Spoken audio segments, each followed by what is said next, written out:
안녕하세요. 2026년 3월 둘째 주 아파트 시장을 들여다볼 텐데요. 전국적으로는 조금씩 온기가 도는 것 같은데 유독 세종시만 정말 다른 길을 걷고 있습니다. 오늘 분석에서는 바로 이 부분, 왜 세종만 이런 상황인지 아주 깊숙이 파고 들어가 보겠습니다. 순서는 이렇습니다. 먼저 전국 시장의 큰 그림부터 한번 훑어보고요. 그리고 나서 왜 세종만 혼자 떨어지고 있는지 그 이유를 하나씩 따져볼 겁니다. 특히 9511이라는 이 숫자에 담긴 비밀, 그리고 외부 요인들까지 짚어본 다음에요. 마지막으로 앞으로 어떻게 될지 종합적인 전망까지 쭉 정리해 드릴게요. 자, 세종시의 이 독특한 상황을 제대로 이해하려면요. 일단 다른 곳들은 지금 어떤 분위기인지 이 전국적인 흐름부터 파악하는 게 순서겠죠? 자, 한국부동산원 데이터를 한번 보시죠. 전국 아파트 매매 가격이 0.04% 상승, 아주 뜨겁진 않아도 완만하게 꾸준히 오름세를 이어가고 있는 거죠. 서울은 상승세가 살짝 둔화된 것 같은데 경기도는 오히려 상승폭이 더 퍼졌어요. 그쵸?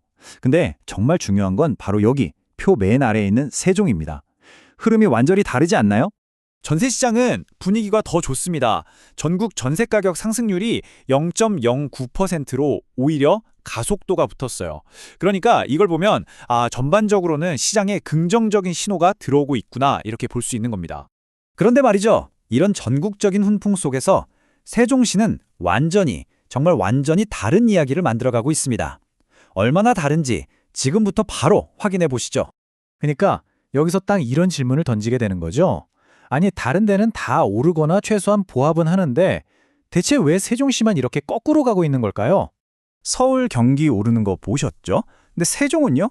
계속 쌓여만 가는 매물을 이기지 못하고 가격이 여전히 하락세를 벗어나지 못하고 있습니다.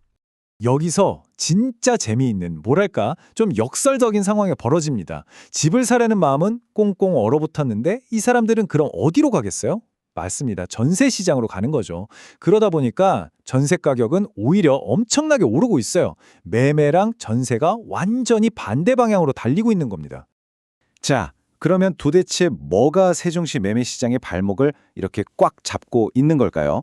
그 근본적인 원인, 바로 거대한 벽이라고 부를 수 있는 어마어마한 매물입니다. 네, 바로 이 숫자입니다.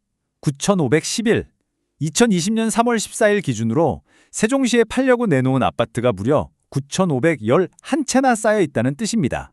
이 9,511이라는 숫자가요, 그냥 좀 많네, 이 정도가 아니에요. 이건 세종시 역사상 가장 많은 수치고요.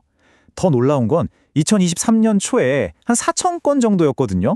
근데 불과 3년 만에 2배 이상, 거의 수직으로 폭발해버린 거죠.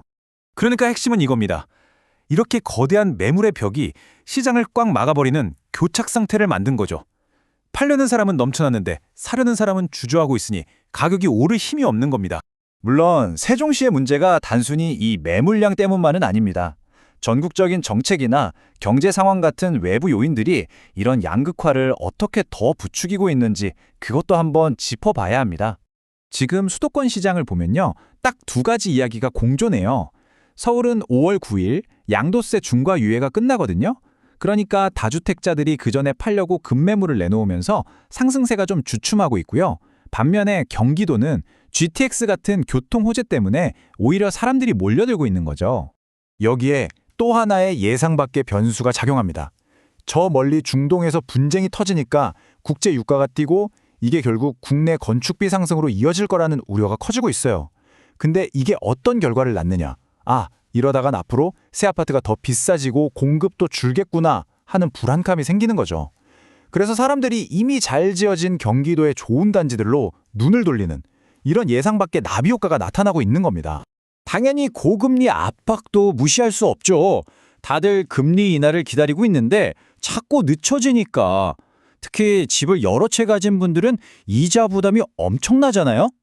결국 버티지 못하고 매물을 시장에 더 내놓게 되는 요인이 되는 겁니다. 자, 그럼 지금까지 나온 이 모든 정보들을 다 모아서 앞으로 시장이 어떻게 흘러갈지, 그리고 전문가들은 이런 상황에서 어떤 조언을 하고 있는지 마지막으로 딱 정리해 보겠습니다.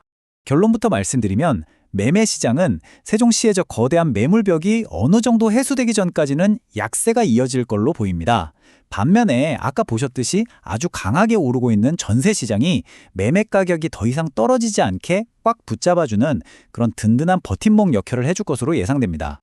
그럼 이런 시장에서 도대체 뭘 어떻게 해야 할까요? 현장 전문가의 조언은 아주 명쾌합니다. 특히 아직 집이 없는 실수요자라면요, 지금이 오히려 기회일 수 있다는 거예요. 전세가가 매매가에 거의 근접해 있는, 그러니까 실거주 가치가 높은 핵심 지역에 급하게 나오는 매물들을 잘 찾아보라는 거죠. 결국 세종시 시장은 이 질문 하나로 요약될 수 있을 것 같습니다. 매매가는 떨어지는데 전세가는 오르는 이 극과 극의 상황에서 이렇게 탄탄하게 받쳐주는 전세가의 상승이 이 지역 부동산의 진짜 가치를 보여주는 신호일까요? 아니면 더 큰 하락이 오기 전에 잠시 숨을 고르고 있는 걸까요? 판단은 여러분의 몫입니다.